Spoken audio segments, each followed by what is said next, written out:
हाँ स्टार्ट। भारत के आधुनिक काल में प्रवेश के साथ ही उसके सांस्कृतिक पुनर्पाठ की प्रक्रिया आरंभ हो जाती है। इस पुनर्पाठ के केंद्र में आने का एक कारण यह है कि अंग्रेज़ों को भारत में पैर जमाते ही सांस्कृतिक प्रतिरोध का सामना करना पड़ता है। इस प्रतिरोध के नायक थे हमारे सन्यासी। यह सन्यासी 10 नामी संप्रदाय से संबंध रखते थे। इस संप्रदाय का संबंध आदि शंकराचार्य के मठों के साथ था। उन्होंने भारतीय संस्कृति की शक्तिमूलक पुनर्व्याख्या को अपनी प्रतिरोध चेतना का आधार बनाया।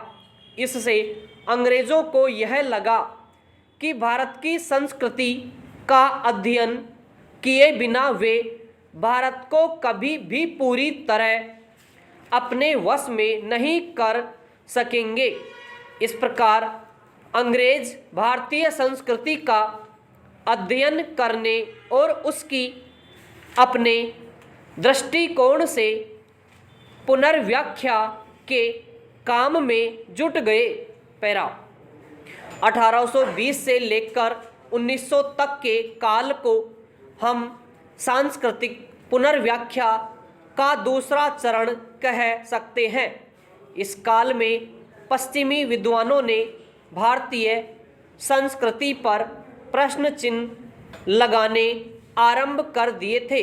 उस कारण हमारे विद्वानों ने भारतीय संस्कृति की वैज्ञानिक एवं तर्कसंगत पुनर्व्याख्या करनी आरंभ कर दी। अवतारों को प्रतीकात्मक रूप में ग्रहण करना आरंभ हो गया। इस काल में मिथकों को काल्पनिक मानने की ओर रुख किया गया। पौराणिक कर्मकांड और मूर्ति पूजा की बात को अपने पीछे छोड़ते हुए ब्रह्म समाज, प्रार्थना समाज और आर्य समाज जैसे नए धर्म संप्रदाय विकसित होने लगे।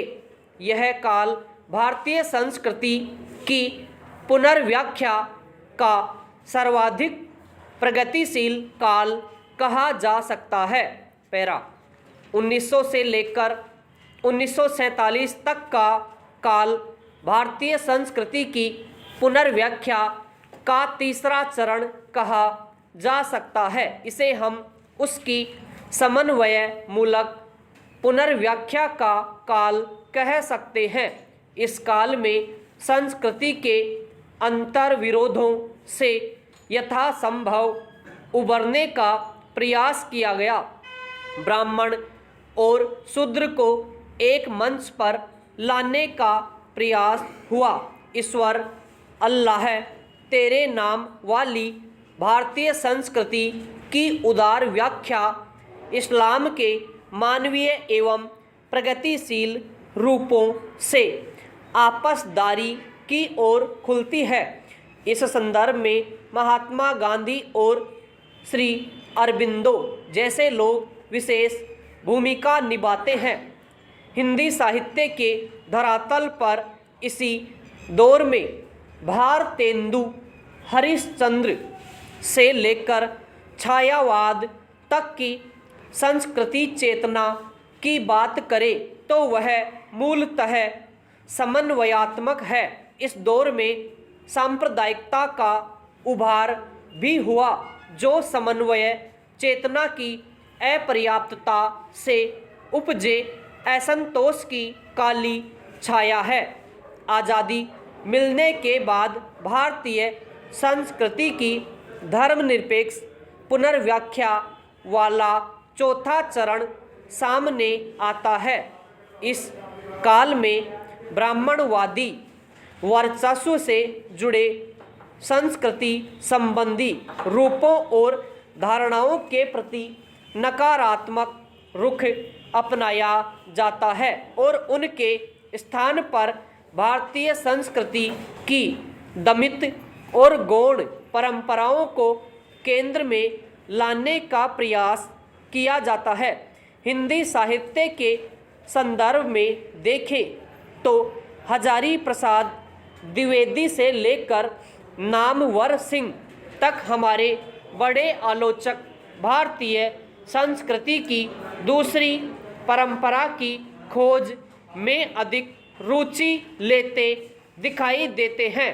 पैरा 1990 के बाद भारतीय संस्कृति की पुनर्व्याख्या का पांचवा चरण प्रकट होता है। यह भारतीय संस्कृति की पुनर्व्याख्या के सत्ता वर्चस्वी रूपों के प्रकट होने का काल है। इस काल में विविध जन समूह, जातियां तथा सामाजिक वर्ग संस्कृति की व्याख्या अपने अपने सत्ता विमर्श के आईने में करते हैं। समाज की मुख्य धारा हिंदुत्ववादी व्याख्या के साथ सामने आती है, जबकि आदिवासी, दलित, स्त्री तथा वनवासी अपने अपने समांतर सत्ता वर्चस्व को चरितार्थ कर सकने वाले संस्कृति पाठ को प्रस्तुत करते हैं। इन्हें प्रतिवर्चस्वी संस्कृति पाठ कहा जा सकता है। समाप्त।